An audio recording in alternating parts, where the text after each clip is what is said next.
Thank you so much, praise team. If you were to ask me about my Saturday, not yesterday, but last week, I would tell you. But even since you didn't ask me, I'll go ahead and tell you. I got here last Saturday at 9:30. We had a funeral at 11. I've had 6 funerals in 4.5 weeks, and so running haggard from funerals. And so I'm here a little bit after the service. So sometime, I don't know, 12:30, I get home and I eat lunch. I went to the grocery store to get some Dr. Peppers because they were on sale, in case you wondered.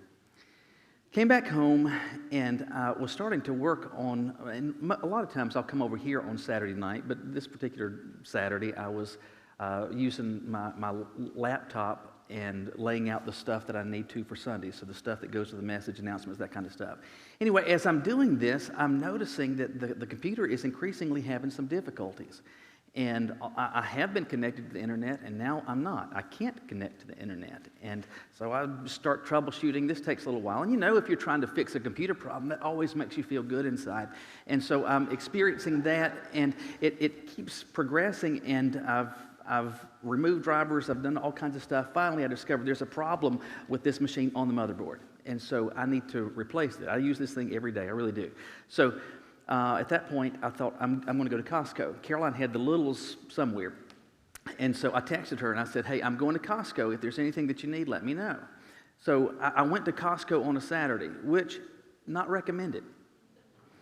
And so it's crazy. If you weren't there, you were the only ones in Greensboro who weren't there last Saturday. And so I've got the stuff that I know that I needed, and I haven't gotten a message yet from Caroline.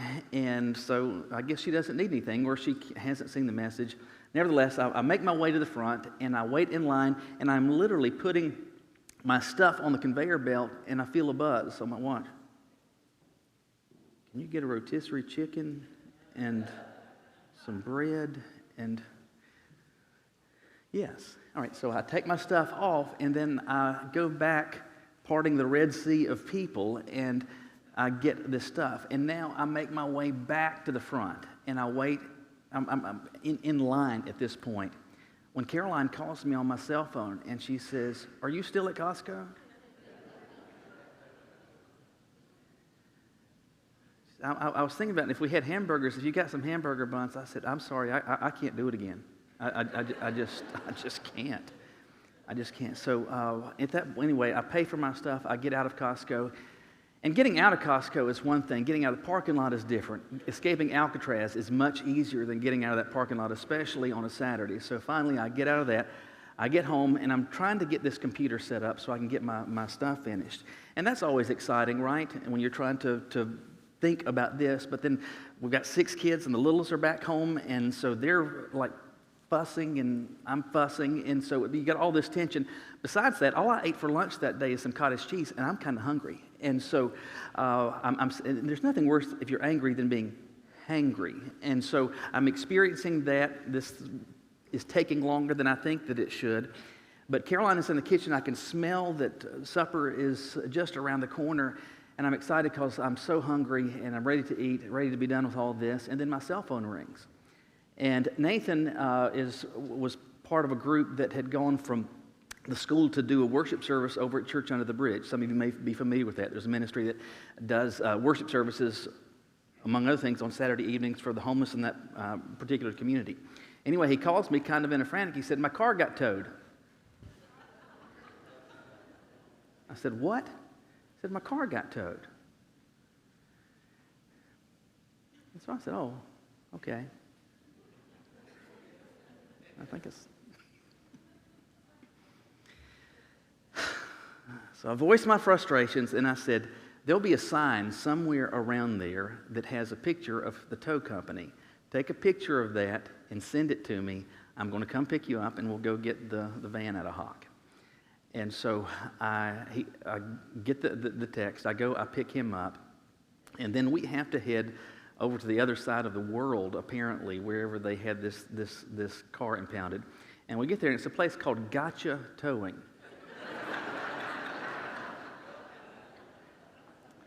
That's gotcha as in got your car. Anyway, I go to the gate, and I said, that van over there is ours. And they said, yeah, that'll be $300.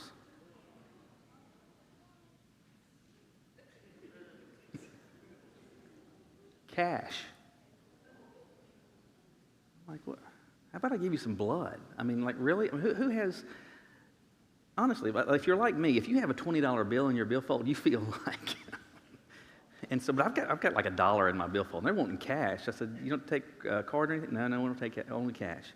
I said, is there a bank near here? I said, well, there's there's an ATM in that gas station over there. I think they're in cahoots. Anyway, so I go across the street, and if you've got one of those little pay-per-use ATMs, they're going to stick it to you on fees. And so I put my card in, and I'm going to get the $300 out. Maximum is $200.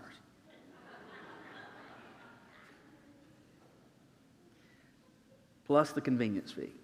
So I paid that, and I thought, I'm going to see if it'll let me get another one. And so I put my card back in, and I get it $100. Now I pay 2 transaction fees to get $300 in cash, to go over to Gotcha. I head back over there, and it's a different person who comes to the fence. And I said, here's the $300. She said, the cost is $340. I said, what? I said, he told me $300. And she said, well, I'm sorry, he told you the wrong amount. What?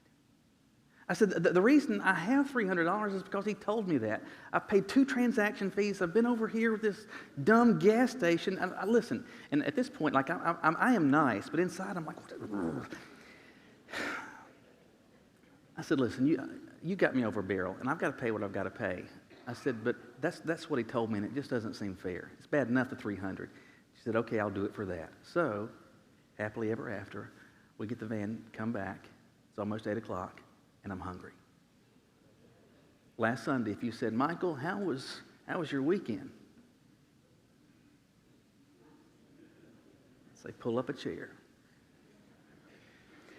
Because Saturday was lousy. It was nothing but headaches and frustration and cost and aggravation and all of that. And so if you said, hey, Michael, tell me about what your experience was on Saturday, I would have gone through this whole litany of things.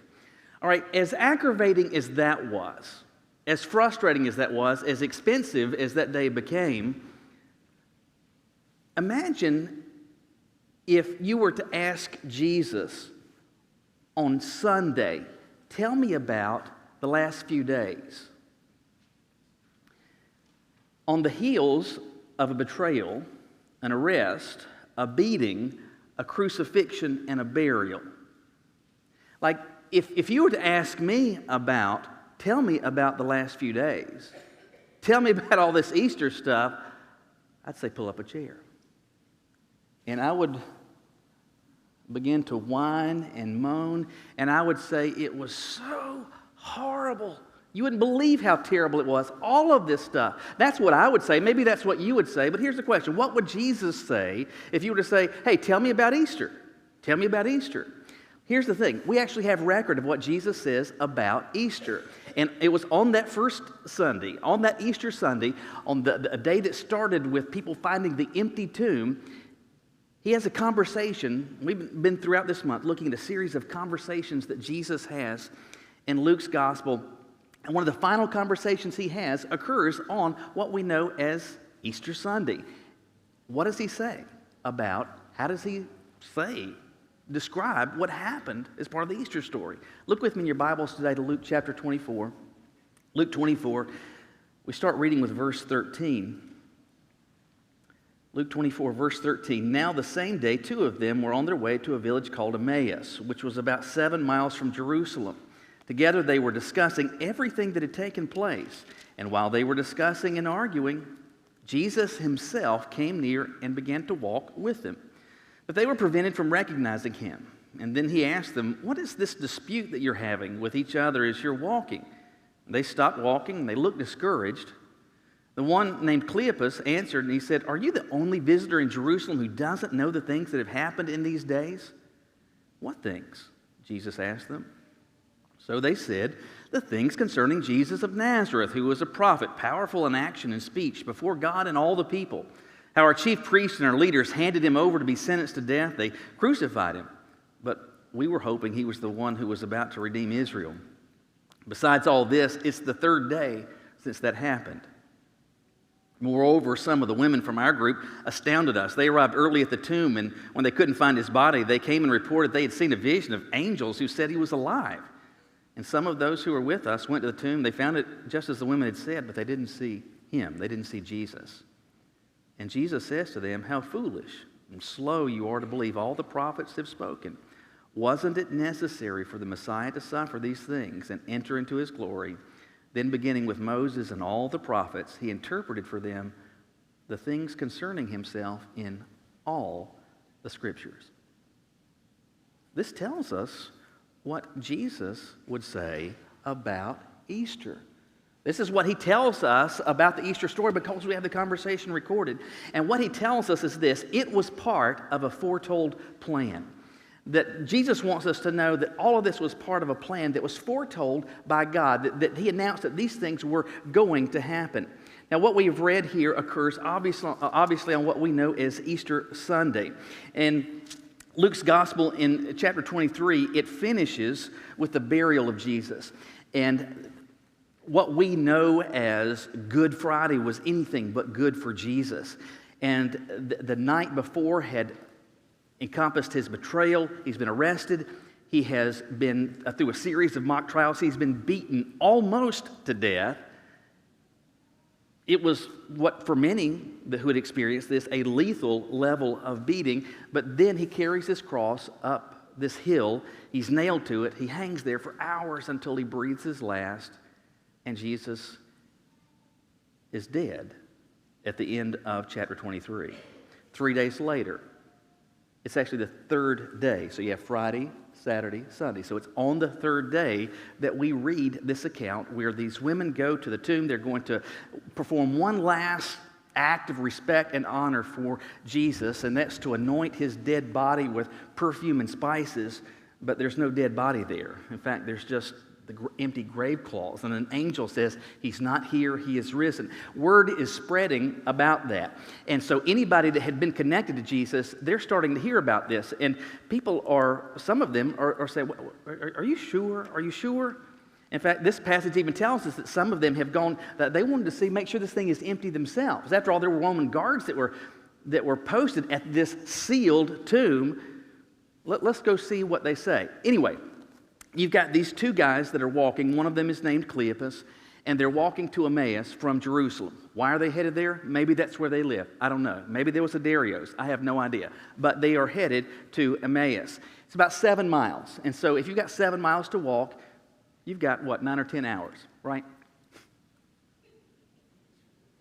So they're walking, talking with each other.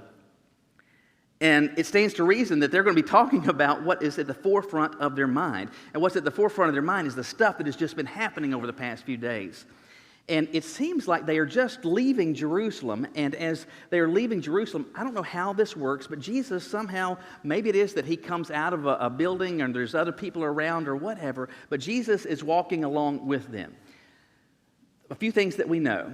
We know that they knew who Jesus was. They were familiar with him. It seems that they were those that would have been able to identify Jesus, but somehow, some way, they're not able to recognize Jesus. How? I don't know. It seems that God somehow has veiled their understanding. And so they just think, hey, stranger showed up. He's walking along with us. And if at first they're not paying attention to the fact that this guy's with them. And then all of a sudden, this guy who is kind of there just says, hey, what are you guys arguing about? And what are they actually arguing? I don't know. But they were talking about the events of the previous days. How that led into an argument, well, I don't know. But they say, and they ask this question, are you the only visitor in Jerusalem who doesn't know what has happened these days? I mean, where have you been? Has your head been in the sand? You've got to be the only person that has no idea what has been going on. Everybody knows. That's the stuff that we're talking about. And Jesus says, it's almost with a sense of humor, what stuff?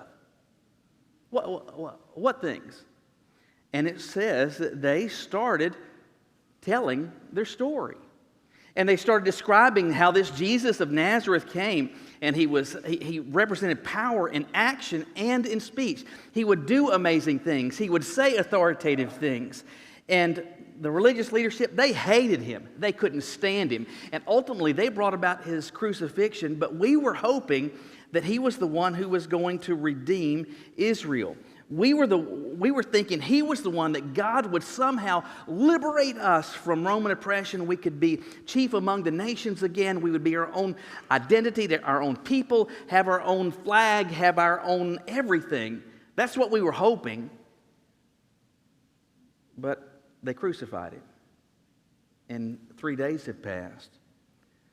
Some people are saying that he's resurrected, but I don't know. We went to the tomb, it was empty. But that's kind of all we know. And Jesus says something to them in verse 25. He doesn't say, that's interesting. He actually chastises them. He says, how foolish and slow you are to believe all the prophets have spoken. It's interesting. He doesn't say, guys, what's the matter with you? Don't you listen? I mean, these women are reputable. These are women that are trustworthy. These are people that you know. Trust what they said. He doesn't say that. He says, guys, you've got all of this. What we know is the Old Testament. You've got all of that. It's crazy, it seems, how you are slow to get. And somehow you're missing what has been said about the one who was to come, about Jesus, and it had been going on since the beginning of the story. And what does Jesus do? He begins to share with them what we would know as the gospel. But he shares the gospel not with a gospel tract. He doesn't share it with some form of gospel presentation that we may be likely familiar with today. What Jesus does is that he reverses and goes back to Moses. And he goes back all the way to Moses where God gives the law. And he says, these are the parameters that I want you to operate within. And how it was that we could not do that. And in so doing, we were separated from the one who made us. And we were deserving of punishment for that. And God was saying hundreds of years, thousands of years before it happened, I am sending one that's going to be the solution to the problem. I'm going to send the solution to your sin problem. This is the promised one of God, and he is going to come, and he is ultimately going to rule, and he is going to be great, but he's going to pay this penalty for your sins. And they have heard all of this stuff. They were familiar with what the prophets had said, but somehow they didn't get it. Somehow they weren't listening. Somehow they still missed the point of everything that was said. And Jesus, what he does is he takes the Old Testament and he walks them through that and helps them to see that it's not that every verse speaks about Jesus, but the aim of the Old Testament is to point to Jesus. And he's saying, guys, you missed it. You missed it. And as Jesus is asked, hey, what would you say about the Easter story? Well, what he would say is that it was part of a foretold plan. It was a plan that God had revealed, that God had shared, and that God had gone on record to say that these things are going to happen. It was part of a foretold plan. Nathan is getting ready to graduate here at the end of May, and he goes to Wesleyan. And the other day they had this parade of seniors at school.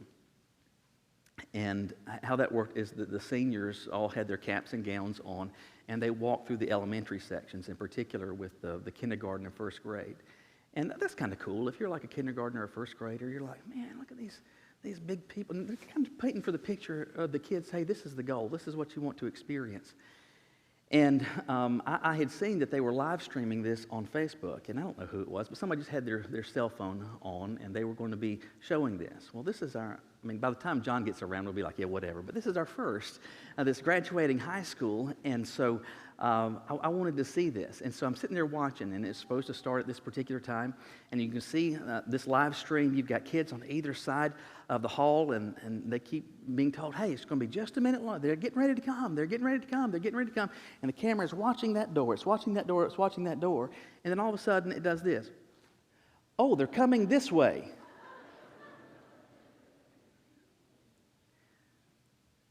They didn't see it because they were looking at the wrong door.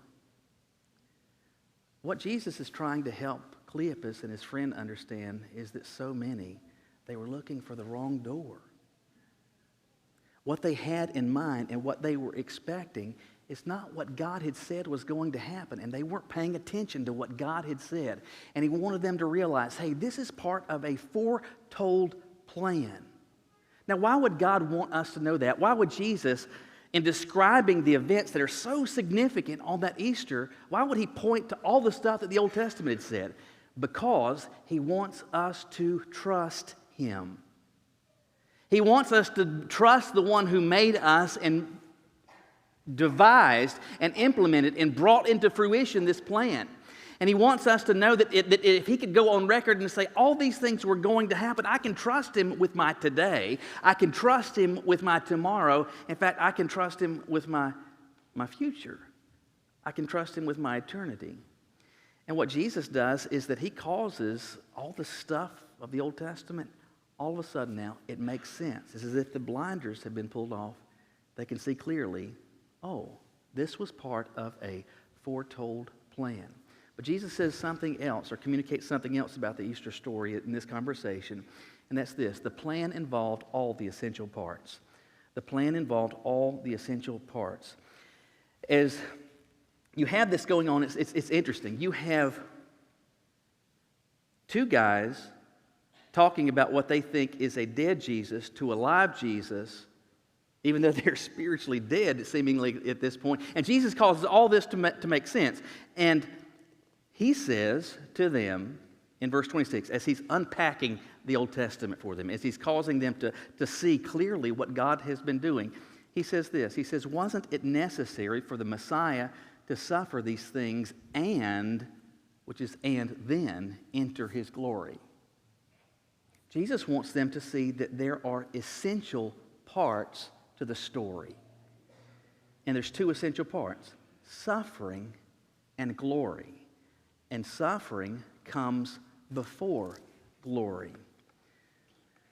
700 years before Jesus comes into the world as a baby, we just celebrated at Christmas, God prompted, God guided, God led the prophet Isaiah to write words that include these about Jesus, about the Messiah, that he would actually be one who was despised and rejected by men, a man of suffering.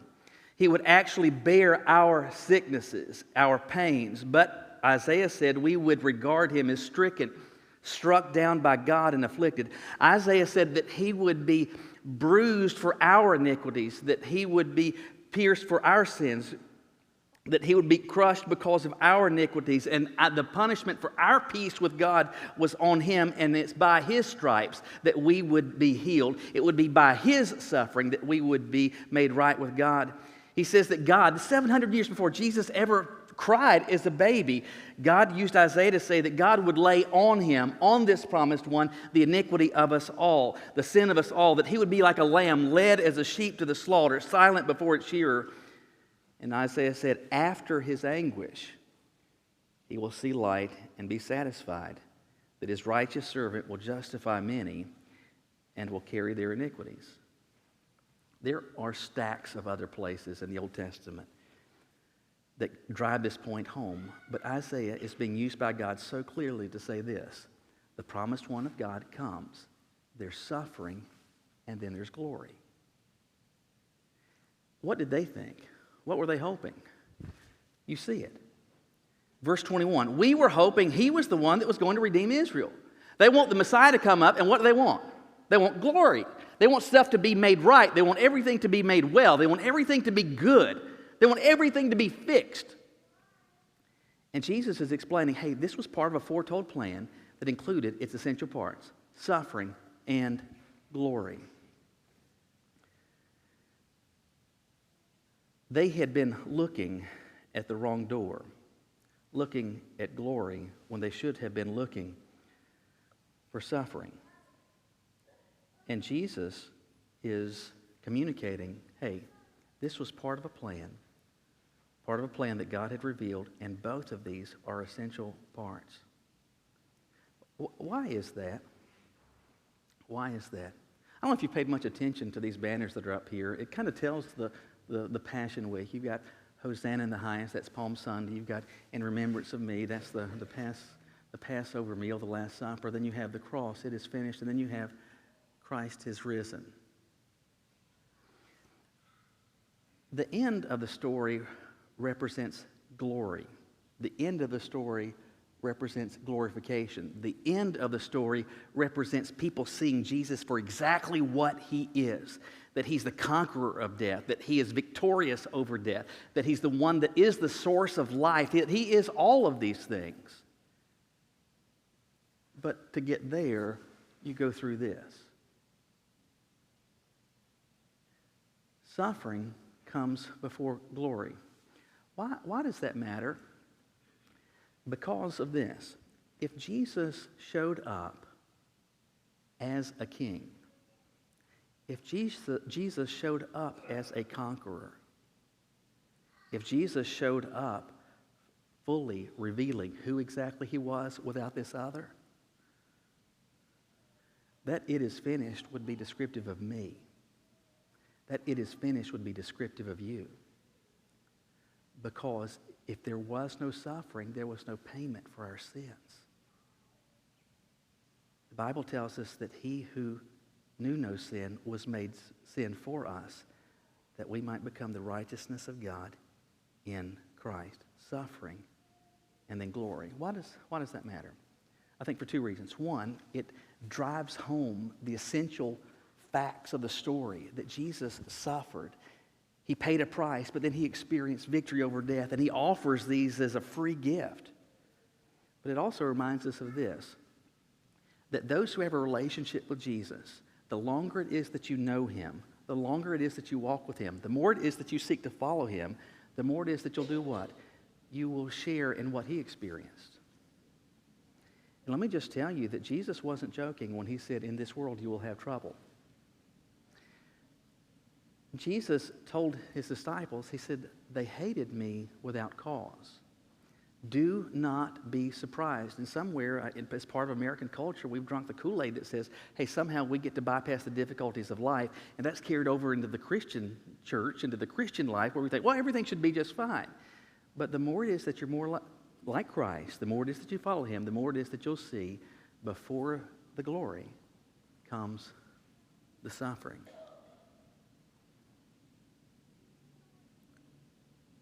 That kind of stinks. Except that the glory is so good. Paul said it this way in 2 Corinthians chapter 2, eye has not seen, nor ear heard, nor has entered in the heart of man the things that God has prepared for those who love him. You know, if you were to ask me about my Saturday, I'd have said, boy, that was terrible. It was awful. It's interesting, Jesus, when asked about everything concerning the Easter story, he doesn't say, man, that was awful. He says it was essential. All of it. It was predicted. With the invitation for them and the invitation for us to trust him. The question is, do you? The question is, have you? This is what Jesus says about Easter. What say you? You bow your heads with me?